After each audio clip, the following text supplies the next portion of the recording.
Di makapaniwala sa isang misteryo, di matukoy kung bigay ba ng bathala, o sadyang pinaglalaroan na nga ba ako ng tadhana.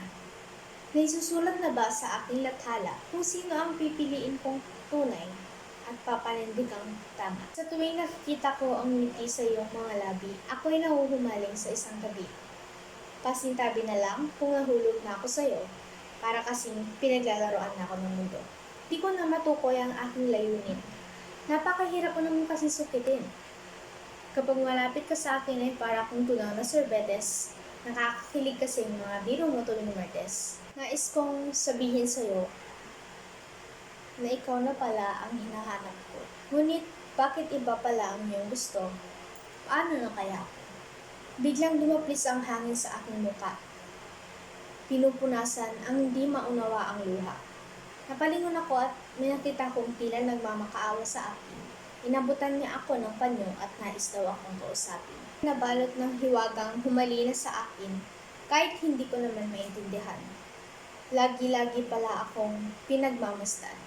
Ni hindi mo man lang ako magawang malapitan, ipaunawa mo sana kung ano ang iyong nararamdaman.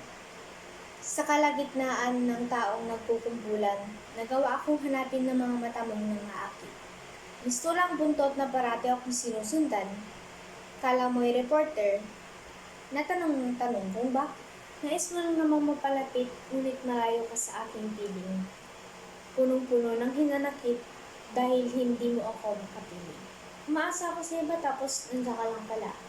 Umaasa ka sa akin na wala akong iba. Ngunit, walang nakakaalam sa atin kung gusto ba talaga natin ang isa't isa. Wala naman kasing gustong kumawala. Hindi ko naman intensyong manakit ang damdamin. Makakabili pa ba ako kung sino ang nararapat sa akin?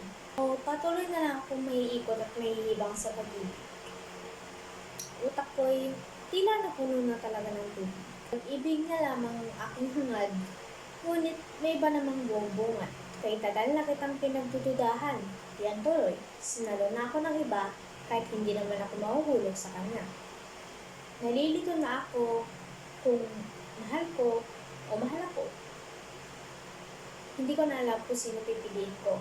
Pero kung makaamin man ako, ay sana hindi mapag-iwanan ang taong hindi ko naman gusto.